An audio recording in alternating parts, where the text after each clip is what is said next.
congrats on the win. Thank you. This was your 36th career game with over 100 receiving yards. You're now just 2 behind Randy Moss for the most for a player's first 6 seasons. How does it feel to hear that? And also, how special is it to get another win in London? Yeah, it's definitely special.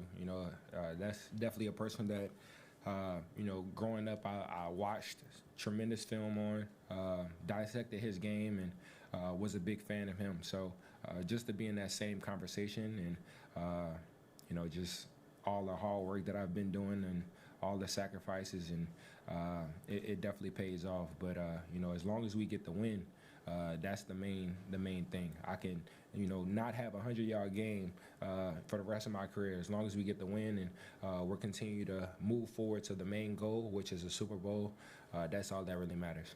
Justin, how important did you feel like this specific win was? Say it one more time. How important do you feel like this specific win after being here the last couple of weeks was?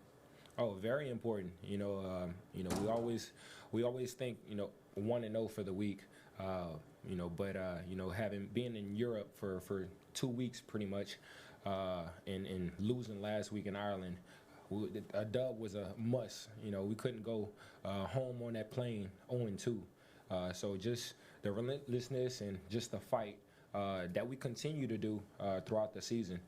But today, for us to, with that adversity, being here for 10 days and a lot of, complaints that could happen, and a lot of point fingers and a lot of blaming other things. But I felt like this team didn't flinch at all. Of course, the adversity throughout the game, and of course the bad plays, the good plays. But we continue to fight, and we continue to, move forward. And definitely a big shout out to the O-line, just with their adversity and their difficulty having to switch positions and moving everybody around, new people being in the game. So that definitely helped tremendously.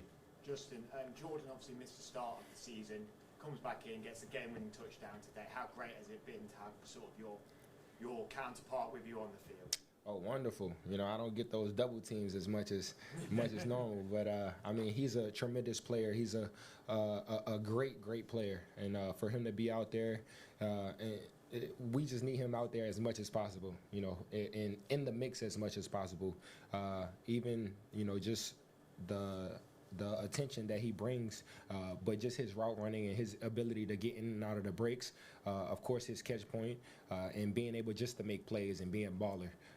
That's definitely, what I love to see. And being a leader of the group, being the main person everybody looks at in that group, I'm just proud to say that, he's one of us. And, we will, be getting a whole bunch of different coverages and a whole bunch of different, defenses going forward. But our confidence in the way we move and the way we run routes, we feel confident that we're going to get open every time. Justin, Jordan had said that he felt bad that he let the team down. I'm just curious, as one of the leaders of the team, how you look at that whole situation. Yeah, it's a difficult situation. I definitely have my words with J.A., but it's just all about growing up and just being a part of the team, and knowing the stakes, and knowing that he's a valuable part of this team. So it's more about the team, and more about just us as a whole, not focusing individually on Jay, but for him to come out with that going on and still being able to make plays out there and finishing the game with the touchdown to get us up. It was like it was meant to happen, So he's a great player. He's a tremendous talent. I just got to do better into keeping him under my wing and making sure that he has his head on straight. Justin, what did you learn as an offensive unit from last week that helped you get over the line today? Yeah, to be honest, we didn't hurt ourselves as much as we did last week. Just the pre-snap penalties, just things that really shoot ourselves in the foot. We kind of limited that today a little bit. Even though we still had a couple bad plays, we had some penalties that kind of we don't like.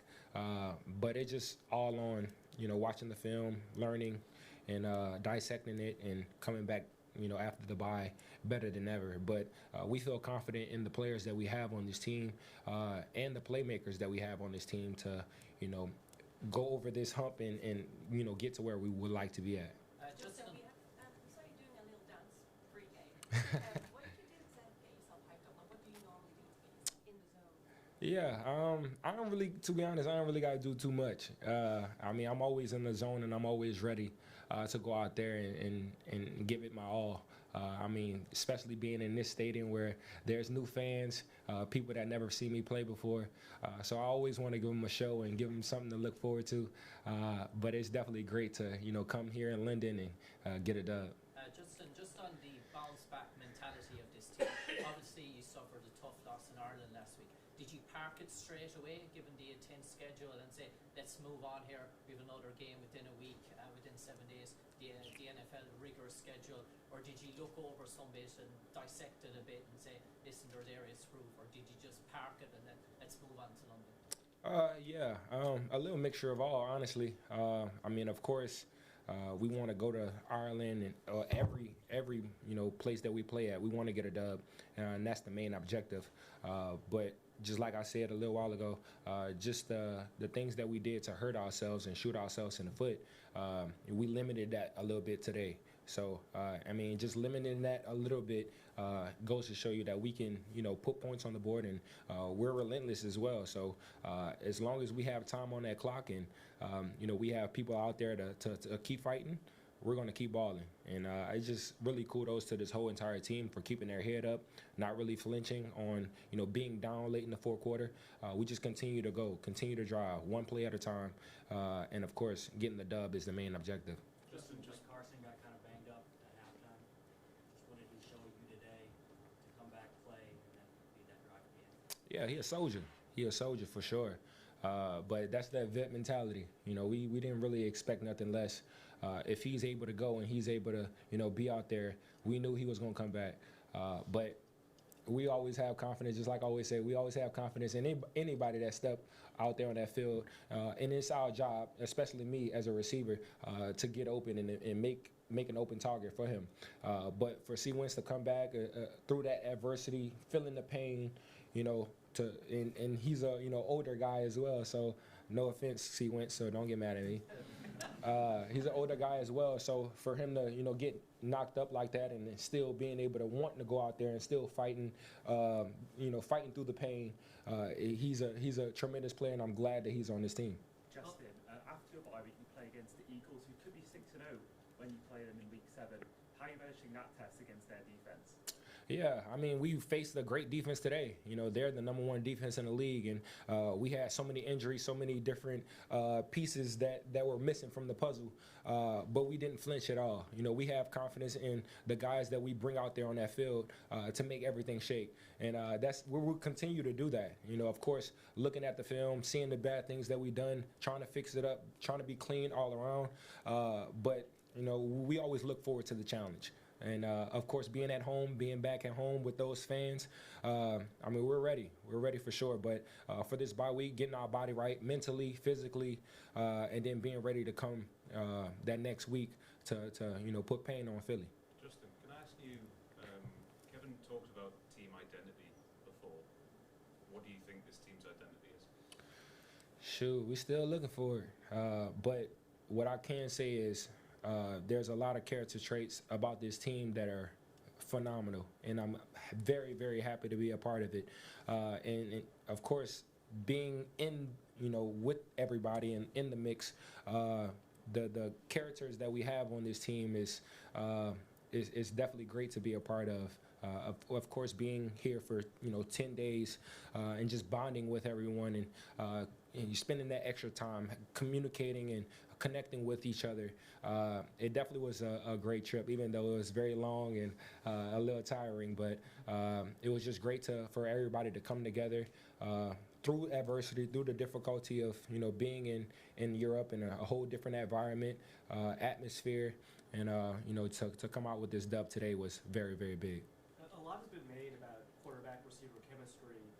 Over your 6-year career, you've caught passes from 8 different quarterbacks, some of whom you didn't even know were going to be playing in the game that you caught passes from. Right. How do you develop chemistry along these variable timelines with quarterbacks that you may never have played with? Yeah, I mean, it's tough. It's very, very hard, especially just like you said, if there's a quarterback that, it's not really, meant to play that game, and he comes in and having to play for us. Is at that moment it's just all about getting open and being that open target for him, and that's kind of something that I always stress on myself and put on myself, especially if they're playing me man to man and they're giving me an opportunity to win against one person. My job is to go out there and get open and make plays. That's the main thing. It's all about going out there and making plays, being doubled, being tripled, single coverage. It doesn't matter, and it doesn't matter who's throwing that ball. 18 is going to go out there and make a play. What's that conversation look like when you go back on the sideline or the huddle with the quarterback? Maybe there was a miscommunication on what they're looking for from you. Yeah, it's just all about just having that communication and coming to the sideline. Hey, this is what we're looking at. This is what it is, and going off of that. It's not really too difficult, and I'm definitely not somebody that can't come and talk to, and I'll even go over there and talk to them as well. So just having that connection and being vocal is the main point. Justin, can you talk to us about the atmosphere in today's game? It seems to be a lot of Vikings jerseys. Yes, it was. Yes, it was. Surprised by that? Nah, definitely not surprised. Being here for the third time, we kind of have a history of bringing a lot of Vikings fans over here, and I'm pretty sure they like it over here as well. But just to see the energy, to see the Skol chant all around the stadium, our fans are the best in the league, and they always show support, always show us love, and always are into the game, no matter what the score is, and no matter if we're losing late in the game, they're gonna still cheer and still root for us, like it's the first quarter with 0-0 on the board. So it's definitely great to hear those fans. I couldn't even think that it was a away game. I thought it was a home game for us. Do you feel any difference between Dublin game last week and London game this week about the atmosphere, the fans? Oh yeah, for sure. We definitely brought a lot more Vikings fans, to London than to Ireland. Still was a great atmosphere. Still was very fun playing in Ireland. But something about London, our fans are attracted to. Last two. Justin, over 100 yards against the best defense in the league right now. The Browns' defensive backs are a very competitive group. Is there any game week that you go in without the ultimate confidence that you can just go out there and dominate on? No, not at all. It's especially watching the film and seeing the type of defense that they are. We knew that we were going to have those opportunities of getting those one-on-one coverages and those one-on-one opportunities. So it's just all about making the most of those opportunities. I always love and feed off of those man-to-man coverages. I've been getting doubled a lot, these past 2-3 years. So it's always great to go against one person and being able to really be effective in the game. Justin, how does this playing surface compare to some of the ones you play on back home? We call it a speed track. It's pretty much thinner than normal, than what we're used to, but I love it. It makes you run faster. It makes you look like you got a little extra speed on you. It really doesn't matter about the surface. It's just all about your technique and your footwork and getting in and out of your breaks. I'll never blame the turf or the surface. Just there's a lot of talk about the quarterback situation in Minnesota. Just get a quick word on what you saw of Dylan Gabriel's day in his first NFL starts. Say it one more time. I didn't hear the full question. There's been a lot of talk about the quarterback situation with you guys in Minnesota. Just a quick word on what you saw of Dylan Gabriel's day in his first NFL start. Yeah, I feel like he played very, very well. To be in his first start, and especially going against our defense is very difficult. So for him to come in and play a game like this in a different environment, not at home, so he definitely played a great game, and I'm looking forward to seeing what he has coming up and how they use him. All right, guys. Thank you. I appreciate it.